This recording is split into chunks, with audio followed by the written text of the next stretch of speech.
with her baby. She wants always to give it. You recognize yourself as part of the whole, of course. Right, that's it. That's the purpose. Why do we need to be broken and go back up? Is to learn the physics of the lower level. And then to go back across the line and learn the physics of the higher level. So here we have it. Leading scientists who recognize the limits of their field meet Kabbale, which tells them that in order to overcome that limit, they need to alter themselves, to change, and only then can they reveal a new world. And that's not easy to hear, not easy to accept, and yet they endured. But it was very hard.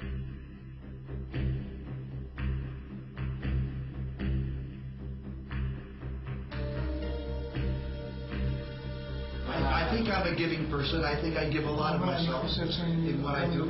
Maybe it's my ego talking. I don't know. But I don't. I think we're all egoists. I have no idea what God is, but I feel God's presence. Every once in a while I see God. So what is that telling me? What do you mean? You know, you don't feel. There's no such thing. What do you mean? If you feel it, can you measure it? What are we talking about? I understand. What are we talking about then? If you can't know God, you can't feel God, you can't see. We are talking about research, what the Creator is, only in a scientific manner.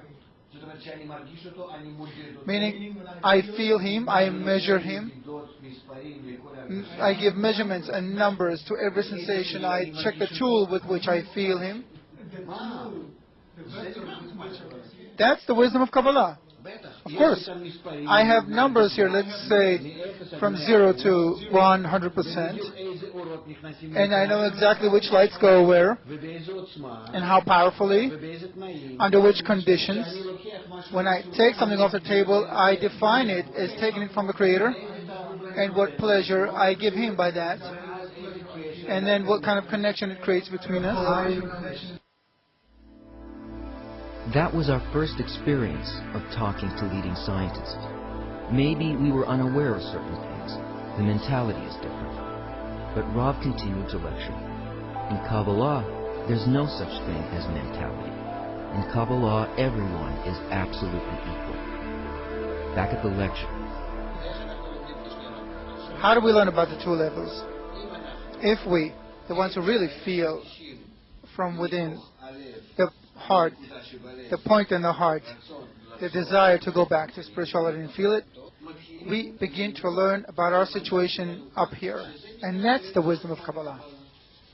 So we learn about us being here, when in fact we are already in that state, but we don't feel it. But by wanting, in our blocked state, to awaken and feel the true state, if we learn about our true situation, we draw on ourselves. It's as if we draw the light that's present there. Because I'm in that world, in that state, I just I'm not aware of it. But if I make every effort to become conscious of it, to be awakened, my desire, my impulse to do it opens up my additional vessels, and then we begin to feel spirituality. What does that mean? We begin to feel how we are all interconnected as one body, and then through each and every one, infinite light follows endlessly and without any limitations. And all the problems that we feel today in the world is only so as to force humanity to begin to go back up. My guess is that, well, not my guess, that is certainly not believed by the vast majority of the top scientists. I don't give a damn about top scientists or the scientific establishment at all. I don't care what they think. All I care about is saying what I have to say, and I will say it the way I have have to say it whatever way I wish to say it. I don't give a flying damn about what anybody thinks about what I have to say. I've stopped caring about that a long time ago. What I care about is changing and transforming this planet that we're on. And I believe you have to introduce new thinking. And if it turns out to be scientifically total garbage, I don't give a flying fuck. It makes no difference to me, because science has little credibility as the only way of seeing the world. It's only one very narrow, very limited way. And the medical model, as you well know, is full of so much bullshit about what's right and what's wrong, and what's the right psychological model, and what's the right medical model, that we're so filled with stuff that people are looking for alternative ways of healing. And you know that.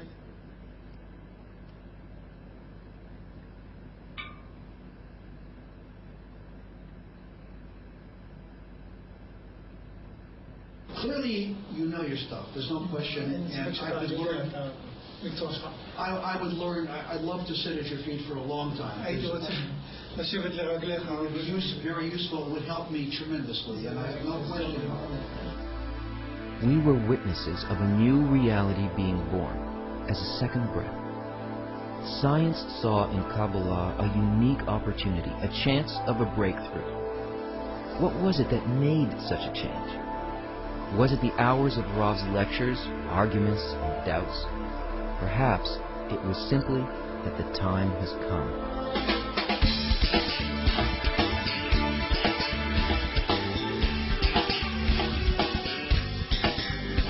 Indeed, Kabbalah does have an awful lot to say.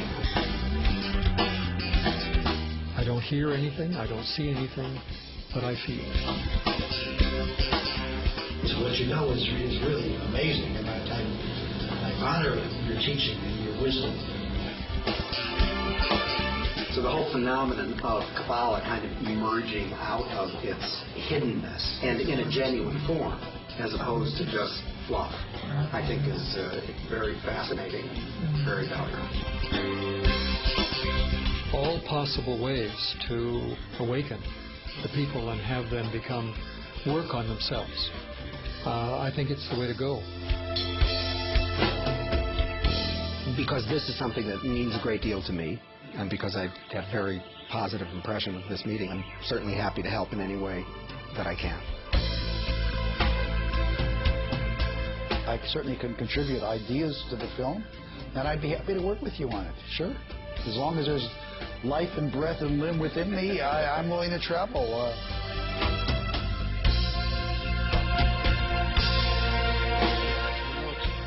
There are these three-dimensional pictures like wallpapers. If you look at them and you defocus your eye, then you go into the picture and you find the three-dimensional picture. Random. When you look at it at the beginning, it looks like just a jagged random pattern. Yes. And then after a while, you see a kind of flat 3D image emerge. So these things.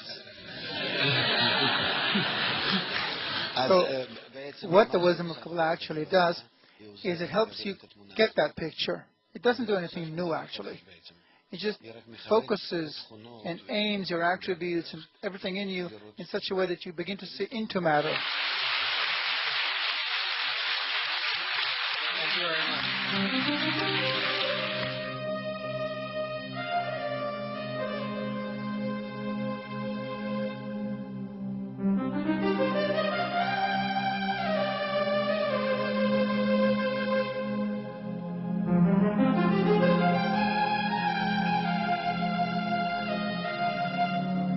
Mm-hmm.